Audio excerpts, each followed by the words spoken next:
Студенческие годы – это годы и вообще годы учебы, когда каждый час учебы, он в будущем отдается целыми годами. И вот тот, кто имеет в жизни счастье встретить хороших педагогов или попасть в хорошее учебное заведение, или вот хотя бы рядом иметь друзей, которые серьезно относятся к процессу учебы, то вот этот человек счастливый, и его дальнейшая судьба будет зависеть от него самого, а не от каких-то обстоятельств. То есть вот в годы учебы и накопления знаний, вот молодые люди, им совсем не обязательно выдавать результат, они должны накапливать. Я всегда училась очень спокойно, я не блистала, вот, то есть каких-то вершин не достигла, я училась хорошо, с интересом, с большим, и как-то особенно себя не проявляла. И я понимаю, что это... Вот сейчас я, работая с молодыми людьми, понимаю, что вот где-то до 20 лет человек накапливает. Он должен очень много накопить. А процесс накапливания и процесс уже отдачи – это совершенно разные, вот психологи это понимают, это разные субстанции. То есть мы должны набрать, прежде чем выдавать какой-то результат. И вот время, если упущено до 20 лет, потом этот процесс превращается в мучение. То есть вот чем раньше начинается вот это накопление, тем потом естественнее вы будете все воспринимать. И потом тем более интересно будет с вами в будущем уже, когда вы сформируетесь как личности, каждой своей специальности, интереснее будет с вами работать, всем, кто с вами будет соприкасаться. Ну, мне всегда везло в жизни с педагогами. У меня попадались вокруг люди, которые, ну, просто это везение в самом деле. Тем более в такой специальности, как музыка, педагог определяет все. Ну, я думаю, что это не только в музыке так.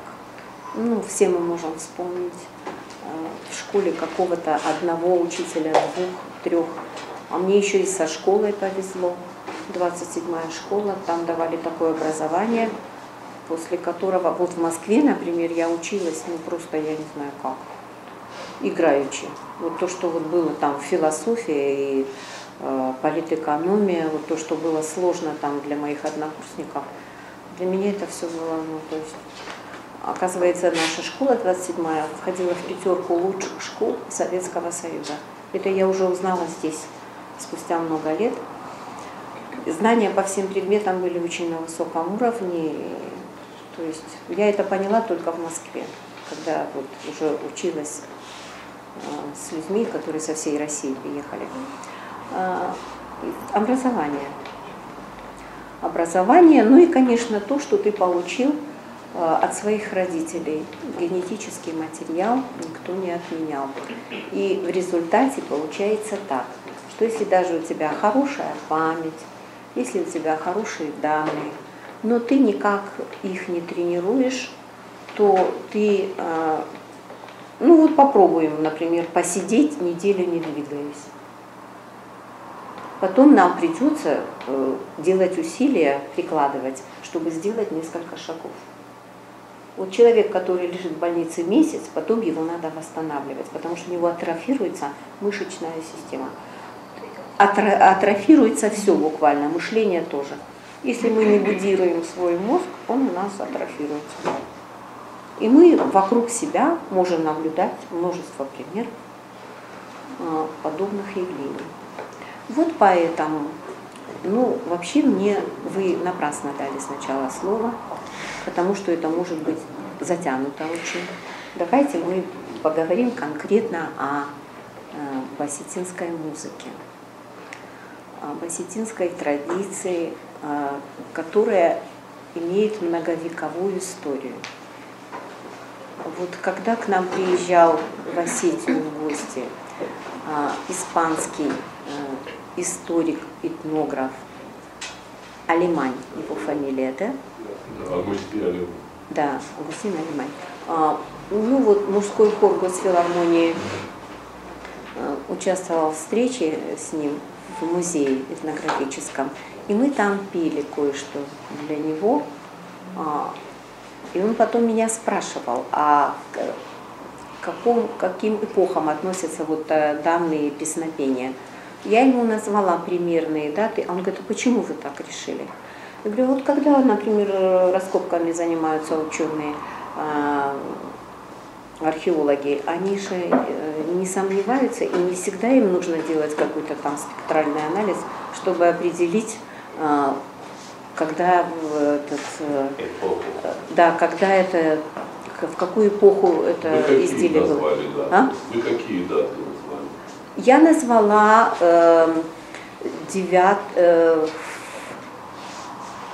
начало эры, 2-3 век. Новой эры, да. Почему, говорит, вы так решили? По структуре мелодики, по некоторым архаичным зернам в тексте, но в основном по структуре мелодики. И вот это вот то, что сейчас очень многие народы гордятся вот, многоголосным пением, там 4 голоса. В некоторых европейских культурах 5-6 голосов в ренессансной музыке, 8 голосов даже в ренессансной полифонии.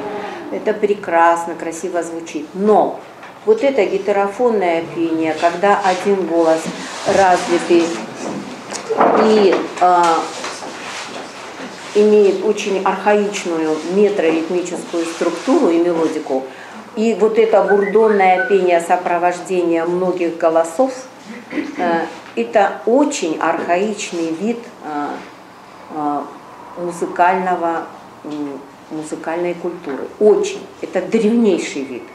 Вот подобное пение есть еще, сохранилось в горах Шотландии и еще здесь на Кавказе у абхазов. А вот так вот, общаться уже можно, да? Да, конечно. А вот вы, если это у абхазов, вот вы никак не связывали это с византийской традицией певческой? Ну, византийская певческая традиция, она же не в Византии возникла, не на основе византийской культуры. Греческая. Так, а греческая на основе чего возникла? Индоевропейская. Так вот. Протокультура и протоидеология лежит там. И так же, как вот я небольшой специалист, я специалист вот только в своей области. Я не претендую ни на какие параллельные знания, потому что у меня для этого не было достаточного образования и не было времени даже по интересующим меня вопросам серьезно работать. Просто я то, что соприкасается непосредственно с моей темой, стараюсь всегда спрашивать у следующих людей или читать. Сейчас, слава Богу, много материала на эту тему. Но вот так же, как удивительно, что мы вот сохранили до 21 века вот язык этот, ну, как я знаю, один из 5 древнейших языков на Земле, причем половина из них уже мертвые языки, а наш живой. Один из них восстановленный из этих мертвых. На нем никто не разговаривал, сейчас его восстановили, догадываетесь, какой, да? А наш язык, он не умирал никогда. Это просто удивительно, что он сохранился. Вот так же параллельно с языком сохранилась вот эта культурная традиция, музыкально-певческая традиция. Да, вот Алиман, видимо, вот это услышал. Он услышал, и он был очень удивлен, поверьте. Он говорит, а почему вы точно знаете? Я говорю, я точно знаю. Вот если я была археологом, я бы откопала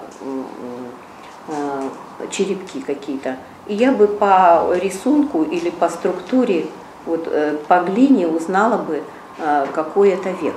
Вот точно так же Вот какие-то археологические моменты есть и в музыкальной культуре. Вот сейчас мы вам просто один куплетик, потому что Арнелла болеет.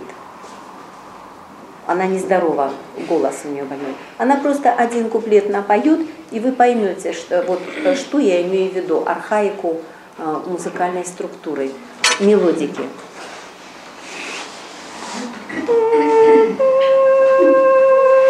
Только на объеме, хоть, пожалуйста.